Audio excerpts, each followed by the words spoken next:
నమస్తే. ఇన్నాళ్ళు నన్ను సపోర్ట్ చేస్తూ, ఎంకరేజ్ చేస్తూ మీ ప్రేమని నాకు అందిస్తున్న ప్రతి ఒక్కరికి కృతజ్ఞతలు.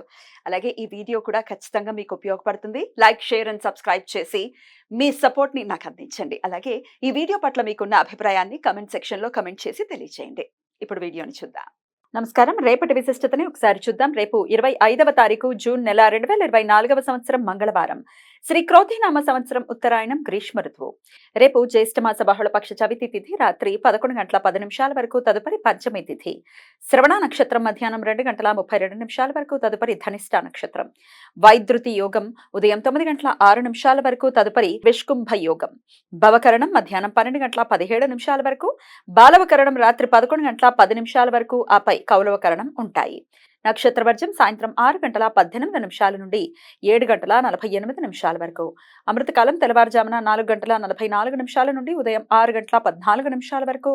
మరలా రాత్రి 3:19 నుండి సాయంత్రం 4:49 వరకు.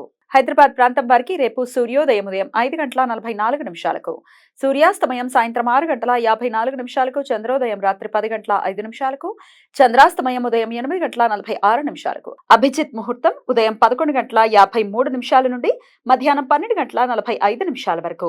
దుర్ముహూర్తం ఉదయం 8:22 నుండి 9:15 వరకు.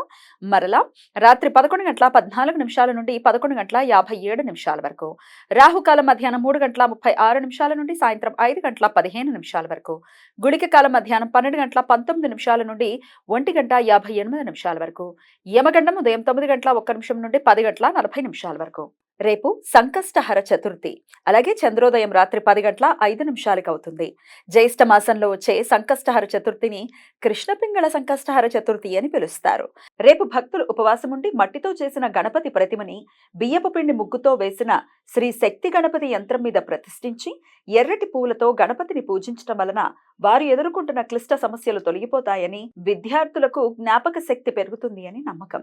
మంగళవారం చవితి తిథి కలయిక ఉండటం చేత రేపటి రోజుని భౌమ చతుర్థి అని పిలుస్తారు. రేపు భక్తులు సముద్ర స్నానాలు చేయటానికి, దాన ధర్మాలు చేయటానికి అనుకూలం. అంతేకాకుండా కుజగ్రహ దోష నివారణ పూజలు చేయించుకోవటానికి కూడా అనుకూలం. రేపు శ్రవణ నక్షత్రం ఉంది కాబట్టి రేపు మాస శ్రవణ వ్రతం. తిరుమల శ్రీవారి జన్మ నక్షత్రం శ్రవణం అని భక్తుల నమ్మకం. రేపు వైష్ణవ భక్తులు రోజంతా ఉపవాసం ఉండి శ్రవణ వ్రతాన్ని ఆచరిస్తారు. ఈ వ్రతం శ్రీ వెంకటేశ్వర స్వామి దేవాలయాల్లో కానీ, వైష్ణవ దేవాలయాల్లో కానీ దీపారాధన చేసి శ్రీ విష్ణు సహస్రనామ స్తోత్ర పారాయణం చేయటం వలన సకల శుభాలు కలుగుతాయని నమ్మకం. రేపు రాత్రి 1:49 నుండి అశుభ ధనిష్ట పంచకాల సమయం ప్రారంభమవుతుంది. చంద్రుడు కుంభమీన రాశులలో అంటే ధనిష్ట 3-4 పాదాలు, శతభిషం, పూర్వభాద్ర, ఉత్తరాభాద్ర, రేవతి నక్షత్రాలలో సంచరించే కాలాన్ని ధనిష్ట పంచకాలు అని పిలుస్తారు. ఈ సమయంలో శుభకార్యాలు చేయటం అనుకూలం కాదు అని ఉత్తర భారత శాస్త్రకారుల నమ్మకం.